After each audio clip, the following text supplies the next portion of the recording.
What is going on, YouTube? It is your boy Dev. I want to thank you guys so much for tuning into another video. Today we're going to talk about 4 things that are stopping you from building wealth and things that you need to avoid at all costs. Number 1, guys, this is going to be a very short video. We're going to talk about cars. Guys, I have so many friends of mine that drive these very expensive cars. I got a friend with a $600 car payment. I got a friend with a $1,350 car payment. I got a lot of friends with $500 car payments.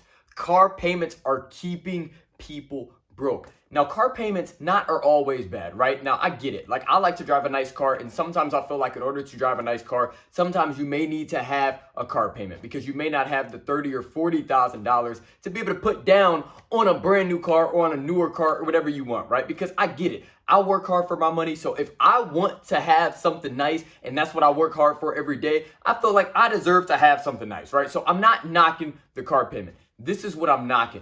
You have a car payment, but you're not investing. It's keeping you broke. You will spend $500 a month to be pulling up in this nice car, right? Because the average car payment is somewhere right around $500 a month right now. You'll spend $500 a month pulling up in that legendary whip, but you won't put $500 a month into your investment account for your future. You don't have a retirement account. You're not investing, but we talked about in a past video, if you only put $500, which is a lot of money, don't get me wrong. I'm not pretending like $500 is no money because $500 is a lot of money. But if you put $500, guys, in a brokerage account over a 40-year period, averaging an 11% return, which is like the 30 to 50 year average of the S&P 500 over the past 30 to 50 years. An 11% return, just about 40 years, $500 a month. You would end up with over $4 million, guys. So you are not building wealth because you're putting your money into a depreciating asset, a vehicle. If you continue to do that, guys, you will never build wealth with that mindset. Now, me, I like cars just like the best of them. I'm always going to have a nice car, but I'm always going to prioritize my investing over my vehicle choice because at the end of the day, with $4 million, I can buy quite a few of the cars I like. Number 2, the second thing stopping you from building wealth that you need to avoid at all costs is student loans. Now, it may be too late. You might have already fell into the trap of taking out student loan debt. And if that is the case, you're just going to have to eat it. You're going to have to deal with the choice that you made when you were 18, even though you didn't know better. And I'm sorry that they took advantage of you, but you're going to have to pay that off. Because eventually what's going to happen is if you don't pay it off, the interest is just going to take over and you're going to be making those payments for the rest of your life. Student loan debt is the largest U.S. government asset. I hate student loans with a passion. And the reason being is because the government knows that you cannot afford the colleges that you want to go to. So they offer you these student loans in hopes that, okay, they sell the college experience, the dream. You go up to this university that you know you don't have the money for. You don't have $40,000 a year to pay to be taught some stuff, but you go anyways. You go anyways, and you take out this student loan debt. And what happens? You graduate, you get a job making $40,000 or $50,000 a year if you're lucky, because that was me. And you're forced to make these $700 or $800 payments every month. And what happens if you don't make them? Your credit score tanks. Right now, they're deferred. Everybody's happy. But what happens in a couple months when you got to start remaking them payments again? And you can't afford it because you haven't factored those into your budget. And now you go from having a couple $100 extra every month to having nothing extra because you got to make those student loan payments. This is the real. The government wants you in student loan debt because the government makes interest off of your payments every single month. If you got 1 million people paying you interest, you're living real good, and that's the government. Don't fall for the trap. Avoid student loans at all costs. If you know anybody about to go to college, encourage them to go to a university that they can afford. Maybe a community college. Maybe they pick up a trade. But to go to a big 4-year university where you got to take out all that debt is not smart. I avoided student loans at all costs, and I was able to graduate from college, immediately start investing into my future. My wife and I, we've acquired over $1 million worth of real estate assets over the past 5 years, all because I avoided student loan debt at all costs.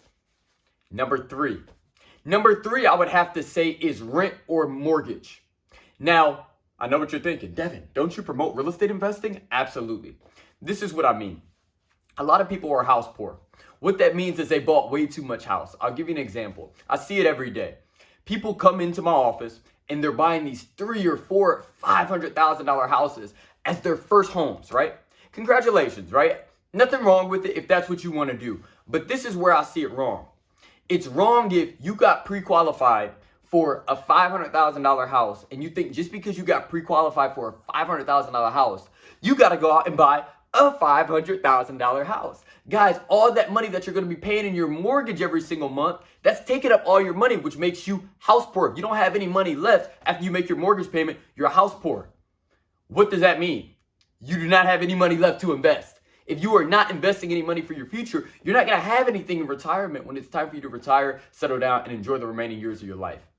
The time is now, guys. Make smart choices. So if you're going to buy a house that you can afford to make the monthly payment and invest.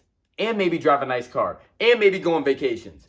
Don't just buy a big house and have a big payment and not be able to do anything else because you're too broke because all your money's going into your house. You're house poor. Makes no sense. And I talked about rent as well. Now, I get it. Renting is not bad. I'm a landlord. I control the prices of rent in my area.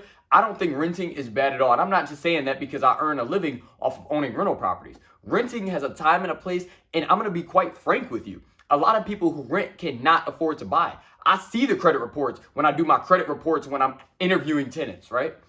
When I have the application process going, I see the financial position. And a lot of people are not in the position to be able to buy a home. Their credit is not there. Their income may not be there. They might not have any money saved up. So I get it, right? Renting has a time and a place. But if you're renting in a part of town that is way out of your league and you're spending way more money than you need to be spending because you're too good to live in certain areas, that's backwards thinking, guys. It's just backwards. And the reason I say that is because, guys, you got to think about it.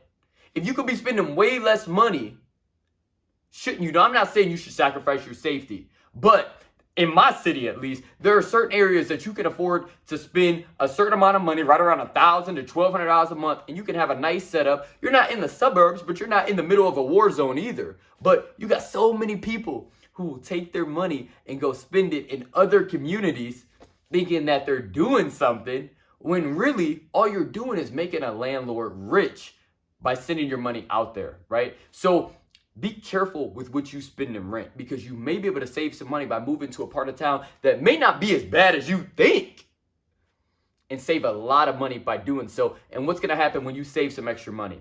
Maybe then you can turn around and start building wealth because right now you're not building wealth. You're building wealth for your landlord's family, not for your family. And number 4, the last thing that you must avoid at all costs if you want a shot at achieving building wealth. It's credit cards, guys.